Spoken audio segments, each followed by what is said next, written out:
Good afternoon everybody. हम लोग बात कर रहे थे एक परीक्षा की तैयारी कैसे करें और ये जो 20 दिन बाकी हैं इनमें किस तरह से काम करें कि हम परीक्षा को क्वालिफाई कर लें, सिविल सर्विसेज प्रीलिम्स को क्वालिफाई कर लें। तो इसकी दो पहले की सीरीज है हमारी, जिसमें पहले हमने कंटेंट पे बात करी, क्या पढ़ना चाहिए, है ना, किन सब्जेक्ट पे फोकस करना चाहिए। दूसरी हमने इस पे बात करी कि जब पढ़ते पढ़ते परेशान हो जाए तब क्या करें, जब दिल आपका घबराए तब क्या करें।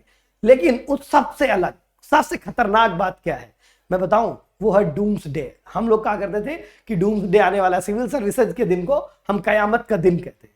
कयामत के दिन का कॉन्सेप्ट कुछ रिलीजन्स में दिया गया है, जैसे क्रिश्चियनिटी में, जैसे इस्लाम में, कि एक दिन आएगा जब दुनिया तबाह होगी। लेकिन ये कयामत का दिन ऐसा है कि अगर इस दिन को हम हैंडल कर ले सही से तो हमारी दुनिया बन जाती है ना, तबाह होने से बच जाती है। और यही तबाह होने से बच जाए उसके लिए हम लेके आए ये 3 अंकों की संख्या, जिसका आज आखिरी अंक है। चलिए शुरू करते हैं। तो हमें देखना है कि इस डूम्सडे का मुकाबला कैसे करें। अब किसी भी चीज का मुकाबला करने से पहले क्या करते हैं, उसकी तैयारी करते हैं, है ना, अपने हथियारों में धार देते हैं। तो सबसे पहले क्या करें, उस बात पे जाए, हथियारों से लैस हो। पहला प्रश्न हमारा होगा अपने हथियारों से लैस हो जाए, ग्रैब योर वीपन्स। दूसरा प्रश्न हमारा होगा एग्जाम हॉल में जाएं तब क्या करें और क्या ना करें। तीसरा प्रश्न होगा जब दो पेपर्स के बीच में जो गैप है उस गैप में आप क्या करें और क्या ना करें। देखिए, समस्या आपको देखने में बहुत छोटी लग रही होगी, लेकिन चूंकि हमने एग्जाम फेस किया है और आप में से कुछ लोग कर रहे हैं और कुछ लोग करेंगे, उनके सामने ये बहुत बड़ी समस्या बन जाती है। और जब कट ऑफ 92 जा रहा हो और कोई 91 पॉइंट कुछ में रह जाए या 90 में रह जाए, तो ये इन्हीं सब चीजों का डिफरेंस है जो क्रिएट कर देता है। आप आगे देखेंगे। First question, grab your weapons. आपके वीपन्स क्या है? जिस तरह से युद्ध के मैदान में पहले धनुष बाण हुआ करता था, फिर गन्स आ गई, लेकिन अब एक विद्यार्थी के लिए, एक परीक्षार्थी के लिए वीपन्स क्या है? वीपन्स है आपके एडमिट कार्ड। सबसे पहले आप एडमिट कार्ड लीजिए। अदरवाइज क्या होता है, बहुत से लोगों को मैं पाता हूं कि परीक्षा के एक दिन पहले एडमिट कार्ड का फोटोकॉपी करवाते घूमते, और वो एक अननेसेसरी प्रेशर होता है। इसलिए अभी से आप एडमिट कार्ड आ चुका है, इसी से अभी से आप इसका एडमिट कार्ड का फोटोकॉपी 2-3 निकाल के अलग अलग जगह पे रख दीजिए, अपनी फाइल में रख लीजिए, ठीक है, या एक अपने मित्र के पास रख दीजिए। एक बार क्या हुआ था, दिल्ली में लाइट आउटरेज हो गया, पूरे दिल्ली की लाइट चली गई और उस दिन प्रिंट निकालने के लिए कुछ लोग परेशान हुए। हालांकि वो एग्जाम का दिन नहीं था, तो उस टाइम पे हम लोग यूनिवर्सिटी में पढ़ा करते थे, दिल्ली यूनिवर्सिटी में, तो फिर भी किसी को कुछ सबमिट करना था तो उसके लिए हम लोगों को दौड़ना पड़ा बहुत जगह।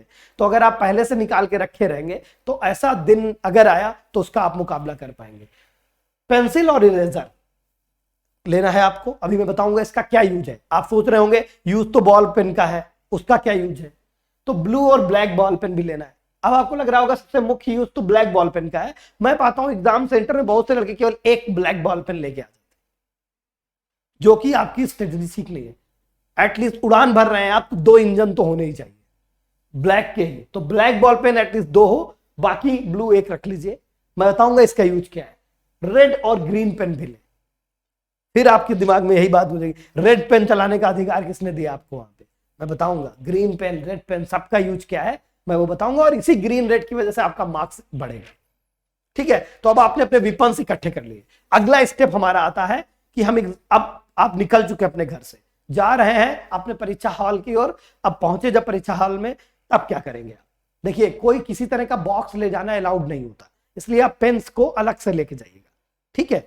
उसके बाद आपका अगला स्तर आता है एग्जाम हॉल में क्या करें। अब इन हथियारों का यूज भी बताऊंगा। देखिए, first fill your data OMR sheet, then fill the bubbles carefully. That means क्या हुआ कि आप सबसे पहले जो आपकी ओएमआर मिलेगी, जिसमें क्या होगा, सेंटर का नाम और कोड लिखना होगा, आपका नाम, आपका रोल नंबर लिखना होगा। ये सारी चीजें आपको वहां पे केयरफुली भरनी है। पेपर 1 का कोड लिखना होगा, वो भी आपको केयरफुली भरना है। फिर बबल्स काले करने हैं। अब बबल्स काले करने में बहुत लोग गलतियां करते हैं और वहां हुई गलती पूरे पेपर को लगभग बर्बाद कर देती है। क्यों? क्योंकि आप ना केवल गलती करते हैं बल्कि आप पूरे टाइम वो सोचते हैं कि मैंने गलती कर दी। तो ये क्यों इंपॉर्टेंट है, फिलिंग फर्स्ट डेटा जो सीट होगी उसको भरना।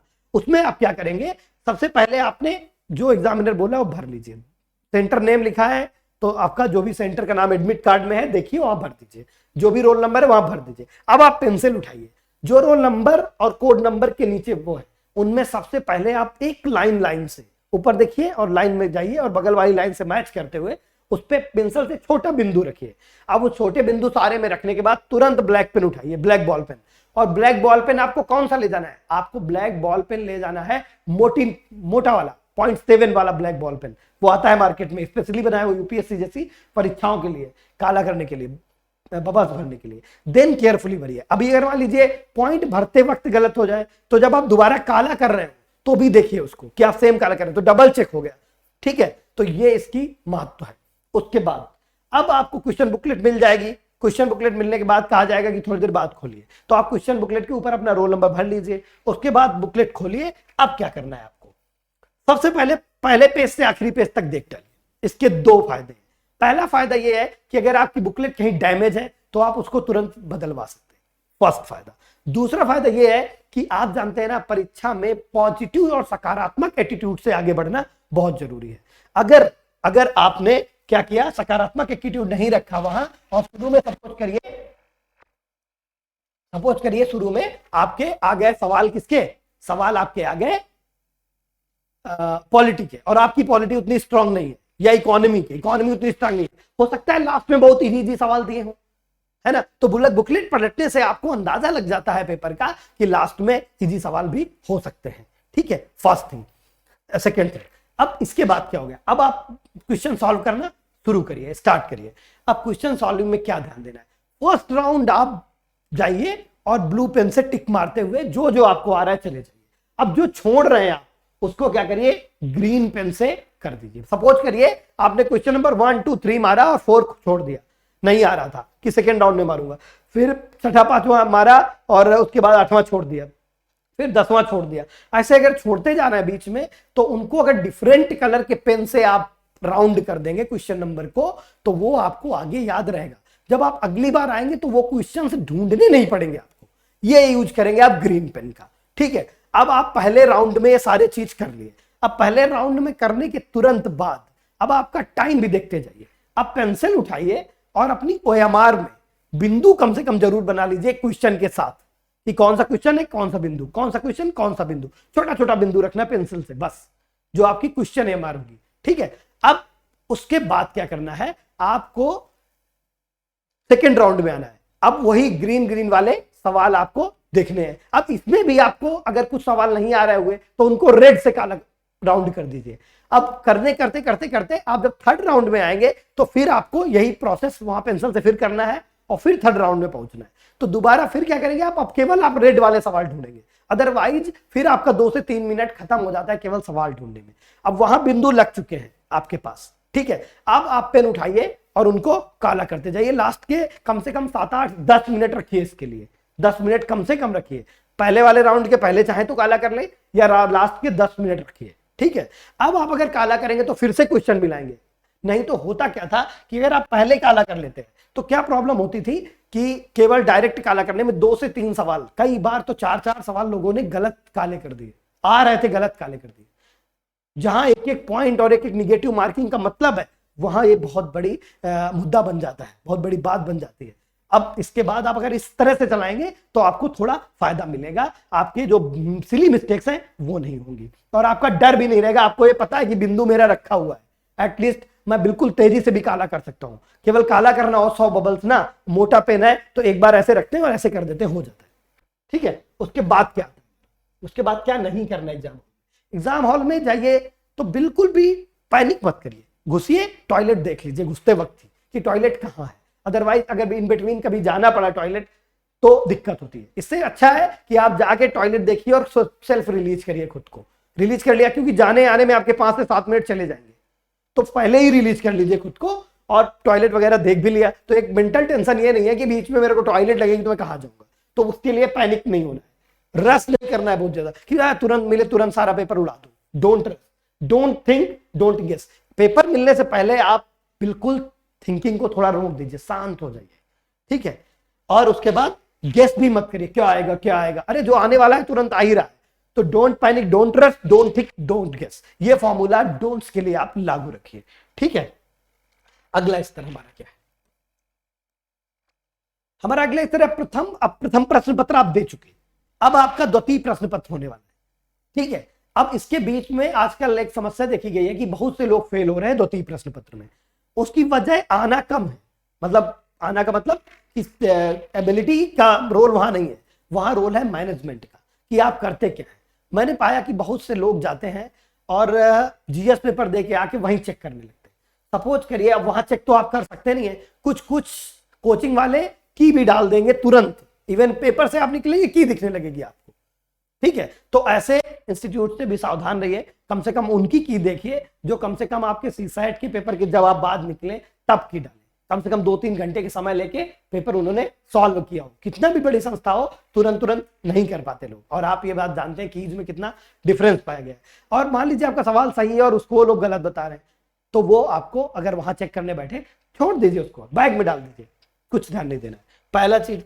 दूसरा चीज, दूसरे क्या बात करें, आप जब निकलेंगे तो सेंटर के बाहर बहुत लोग ऐसी बातें करेंगे, मेरा तो इतना मार दिया, इसका ये सही है, उसका वो सही है। आपको लगने लगेगा कि नहीं यार, मेरा तो ये वाला सवाल नहीं सही था, मेरा तो ये सवाल गलत हो गया, अब मैं क्या करूं। तो फिर वो आपके अगले पेपर में डिफरेंस लाएगा और दिक्कत करेगा, बहुत ज्यादा डिफिकल्टी पड़ जाती है। क्यों? क्योंकि अगला पेपर संतुलन का पेपर है, ना कि ज्ञान का। सिविल सर्विसेज एप्टीट्यूड टेस्ट है, ठीक है। एप्टीट्यूड टेस्ट में आपको बहुत ज्यादा बैलेंस अप्रोच रखना होता है, ठीक।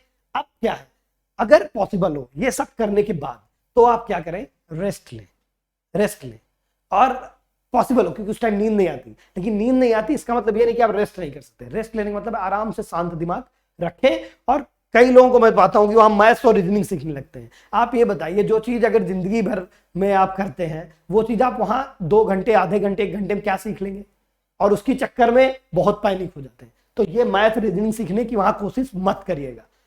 आखिरी चीज, एक बात और बता दूं, कुछ दोस्त होंगे, खास होंगे, बहुत खास होंगे, लेकिन किसी को ना कॉल करिएगा जो आपके दूसरे सेंटर्स में दोस्त है, ना उनकी कॉल्स रिसीव करिएगा। कोशिश करिएगा कि जो आपके साथ जाए उसके पास फोन रहे, या आप अपना फोन अगर सबमिट कर चुके हैं तो एग्जाम के बाद ही लीजिएगा। मेरी तरफ से आपके लिए अभी के लिए यही है। अब जब हम ओल्ड प्रीवियस ईयर क्वेश्चन कराएंगे तो वहां क्वेश्चन वाइज, जैसे हर्षित सर बता रहे हैं, मैं भी आप लोगों को वैसे ही बताऊंगा कि आपको कैसे क्या लर्न करना है, कैसे क्या क्वेश्चंस को अप्रोच करना है। और आपने सुना मुझे इतने लिए, उसके लिए थैंक यू। एक चीज जान लीजिए, you are so close to the victory, don't you dare give up now. क्या आप में हिम्मत है उसको छोड़ने की? अभी नहीं, हिम्मत ही मत करिए प्लीज। आप सक्सेस के करीब हैं, और अपनी सक्सेस के करीब पहुंच के, इतना करीब पहुंच के केवल पैनिक होने की वजह से आप करना हो, मैं ऐसा कभी नहीं चाहूंगा, आप भी ऐसा कभी नहीं चाहेंगे। धन्यवाद, थैंक यू, शुभ रात्रि, नमस्कार।